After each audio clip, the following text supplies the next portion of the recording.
आज आप लोग श्रीमद् अन्नम भट्ट जी के द्वारा विरचित तर्क संग्रह का मूल पाठ सुनेंगे। यदि हो सके तो प्रत्येक दिन इस वीडियो के साथ आप मूल पाठ का वाचन कर सकते हैं। यदि ऐसा नहीं है तो श्रवण मात्र से भी यह कंठस्थ हो जाएगा।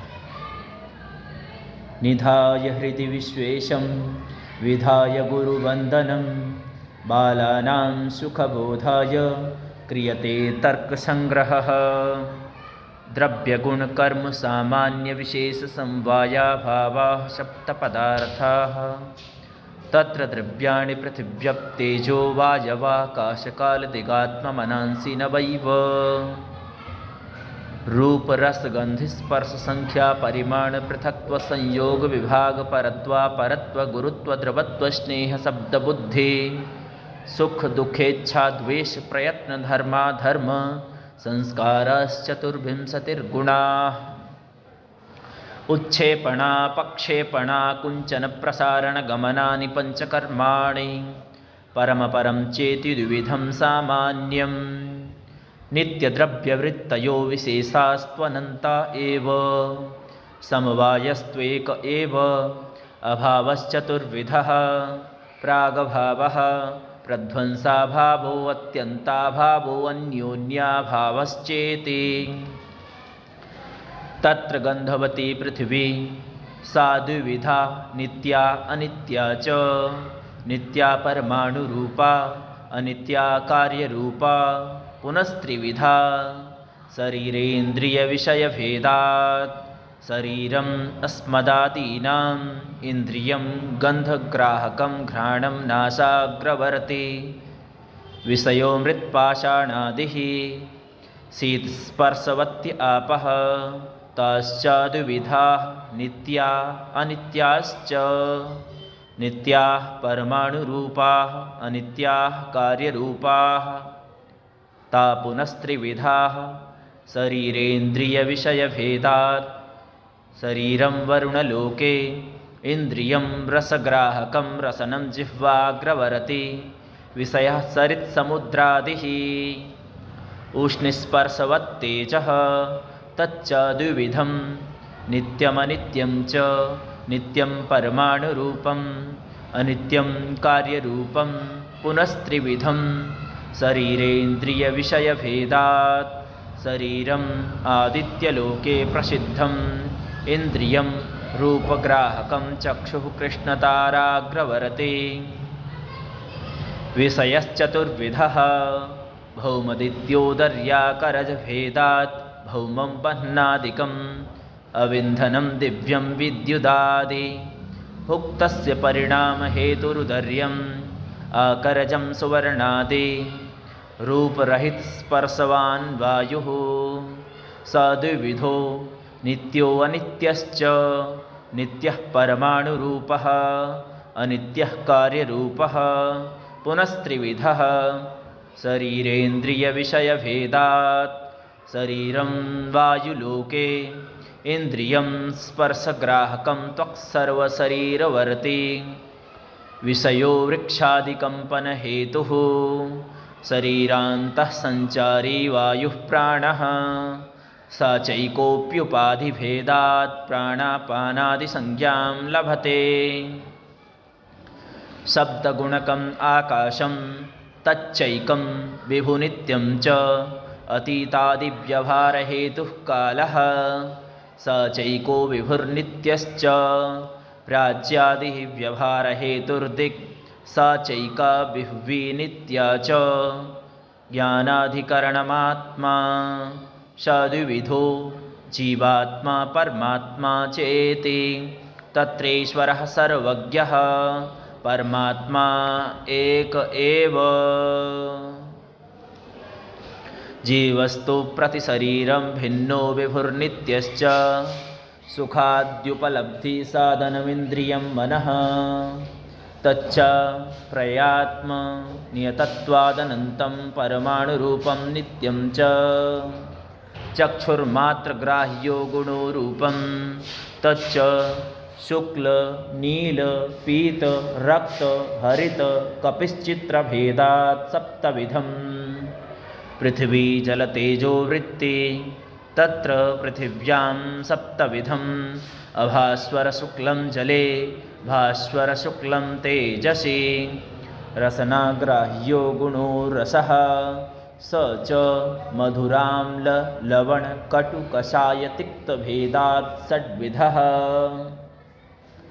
पृथ्वी जलवृत्तिः तत्र पृथिव्यां षड्विधः। जले मधुर एव घ्राणग्राह्यो गुणो गन्धः षड्विधः। सुरभिरसुरभिश्च पृथिवी मात्रवृत्तिः। त्वगिन्द्रियमात्रग्राह्यो गुणः स्पर्शः स च त्रिविधः। शीतोष्णानुष्णाशीतभेदात् पृथिव्यप्तेजो वायुवृत्तिः। तत्र शीतो जले उष्णस्तेजसि अनुष्णाशीतः पृथिवी वायोः।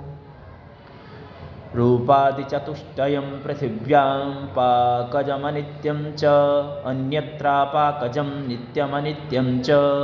नित्यगतं नित्यम् अनित्यगतम् अनित्यम्। एकत्वादिव्यवहारहेतुः संख्या स नवद्रव्यवृत्तिः। एकत्वादिपरार्धपर्यन्त एकत्वं नित्यमनित्यं च। नित्यगतं नित्यम् अनित्यगतम् अनित्यं। द्वन्द्वादिकं तु सर्वत्र अनित्यमेव। मानव्यवहारासाधारणकारणं परिमाणं नवद्रव्यवृत्ति तच्चतुर्विधम्। अणुमहद्दीर्घं ह्रस्वं चेति पृथग्व्यवहारासाधारणकारणं पृथक्त्वं। सर्वद्रव्यवृत्ति संयुक्तव्यवहारहेतुः संयोगः। सर्वद्रव्यवृत्तिः संयोगनाशको गुणो विभागः। सर्वद्रव्यवृत्तिः परापरव्यवहारासाधारणकारणे परत्वापरत्वे पृथिव्यादिचतुष्टयमनोवृत्तिनि। ते द्विविधे दिक्कृते कालकृते चेति। दूरस्थे दिक्कृतं परत्वं समीपस्थे दिक्कृतम् अपरत्वं। ज्येष्ठे कालकृतं परत्वं कनिष्ठे कालकृतम् अपरत्वम्। आद्यपतनासमवायिकारणं गुरुत्वं पृथिवी जलवृत्ति। आद्यस्यन्दनासमवायिकारणं द्रवत्वं पृथिव्यप्तेजो वृत्तिः। तद्विधं सांसिद्धिकं नैमित्तिकं च। सांसिद्धिकं जले नैमित्तिकं पृथिवी तेजसोः। पृथिव्यां घृतादावग्निसंयोगजं द्रवत्वं तेजसि सुवर्णादौ। चूर्णादिपिण्डीभावहेतुर्गुणः स्नेहः जलमात्रवृत्तिः। श्रोत्रग्राह्यो गुणः शब्दः आकाशमात्रवृत्तिः। द्विविधो ध्वन्यात्मको वर्णात्मकश्चेति। तत्र ध्वन्यात्मको भेर्यादौ वर्णात्मकः संस्कृतभाषादिरूपः। सर्वव्यवहारहेतुर्ज्ञानं बुद्धिः। द्विविधा स्मृतिरनुभवश्च। संस्कारमात्रजन्यं ज्ञानं स्मृतिः। तद्भिन्नं ज्ञानम् अनुभवः। द्विविधो यथार्थो अयथार्थश्चेति। तद्वति तत्प्रकारको अनुभवो यथार्थः।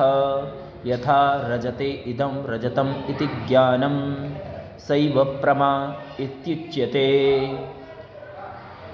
तदभाववति तत्प्रकारको अनुभवो अयथार्थः। यथा शुक्तौ इदं रजतम् इति ज्ञानं सैव अप्रमा इत्युच्यते। यथार्थानुभवश्चतुर्विधः। प्रत्यक्ष अनुमिति उपमिति शाब्दभेदात् तत्करणम् अपि चतुर्विधं। प्रत्यक्षानुमानोपमानशब्दभेदात् व्यापारवत् असाधारणं कारणं करणं।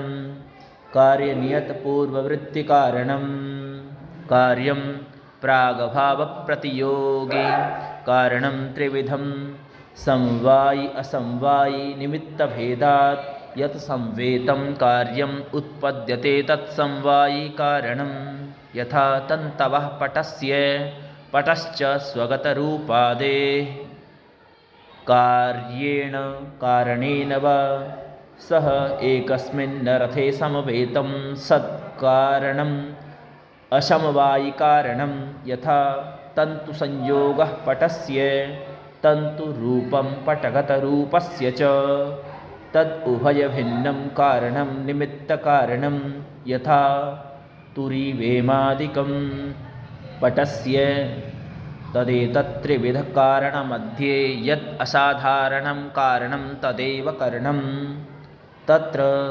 प्रत्यक्षज्ञानकरणं प्रत्यक्षम् इन्द्रियार्थसन्निकर्षजन्यं ज्ञानं प्रत्यक्षं तद्विधं निर्विकल्पकं सविकल्पकं च तत्र निष्प्रकारकं ज्ञानं निर्विकल्पकं यथेदं किञ्चित् सप्रकारकं ज्ञानं सविकल्पकं यथा रिक्थोऽयं ब्राह्मणोऽयं श्यामोऽयम् इति प्रत्यक्षज्ञानहेतुरिन्द्रियार्थसन्निकर्षः षड्विधः संयोगः संयुक्तसमवायः संयुक्तसमवेतसमवायः समवायः समवेतसमवायः विशेषणविशेष्यभावश्चेति चक्षुषा घटप्रत्यक्षजननी संयोगः सन्निकर्षः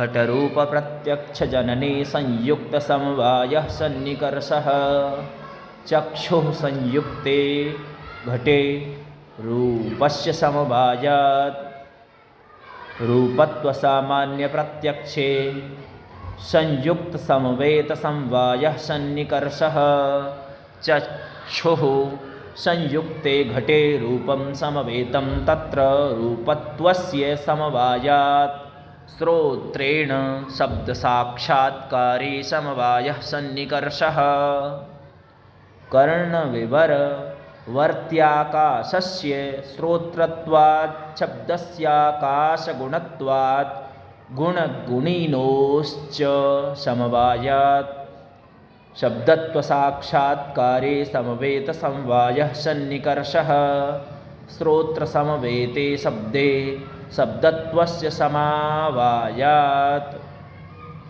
अभावप्रत्यक्षे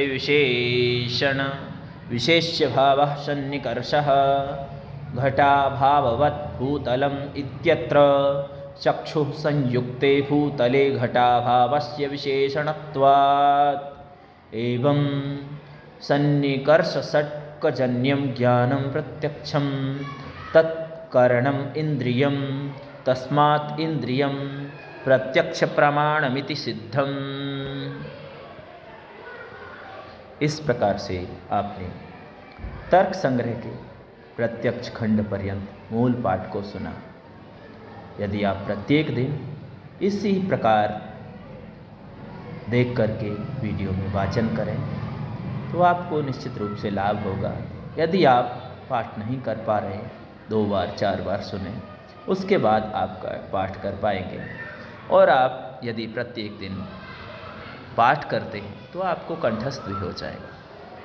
वीडियो देखने के लिए धन्यवाद। यदि अभी तक आपने इस चैनल को सब्सक्राइब नहीं किया है तो सब्सक्राइब करें एवं अपने जो आपके इष्ट मित्र हैं, जो आपके साथी हैं, उनको शेयर करें।